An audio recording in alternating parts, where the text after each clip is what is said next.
I'm Daniel Berlant in the Cal Fire Information Center with the fire situation report for Monday, September 10th, 2012. Despite the gusty winds across much of Northern California, firefighters made good progress on containment of the 9 wildfires burning up and down the state. The fire that made the most headlines last week, the 16 complex in Colusa County in the Rumsey Canyon area, has been held to just under 18,000 acres, and full containment is expected later on Monday night. Over in Lake County, the Scotts Fire, just 8 miles east of Ukiah, is threatening hundreds of homes and has led to an evacuation warning in that area.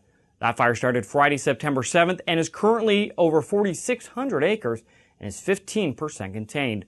The 1,300 firefighters at scene are working tirelessly to strengthen containment lines and stop that fire, though today the fire continues to burn very actively.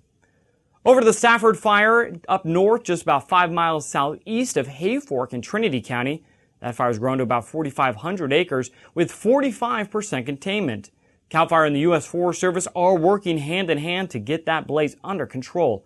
The fire has now led to several evacuations in the surrounding areas. Moving to some of the larger federal fires burning in the state, the North Pass Fire in the Mendocino National Forest is holding at just under 42,000 acres. While up in Shasta Trinity National Forest, the Bagley Complex is just over 46,000 acres. Both fires are expected to be fully contained Monday night. Moving over now to our weather headlines for this week. The red flag warning that was in place over the weekend for the northeastern portion of the state as well as Lake County ended Sunday night.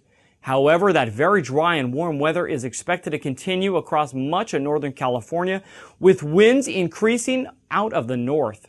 The northerly offshore winds will enhance the warm, dry conditions and increase the fire danger even more. In some parts of Southern California, we're expecting to see some scattered lightning early this week, which will pose an elevated risk to areas that only received light rains over the weekend and when the grass and the brush remains very dry. But as we move further into the week, the south is forecast to see some more scattered showers through many areas and a relative decrease in the temperature, which will all lessen the fire danger. With fall approaching, CAL FIRE is reminding Californians that it's the time of year when the state experiences the largest and most damaging wildfires. All residents should have a wildfire checklist and an evacuation plan in place. To learn more, visit readyforwildfire.org. That's the latest on the fire and weather situation in California.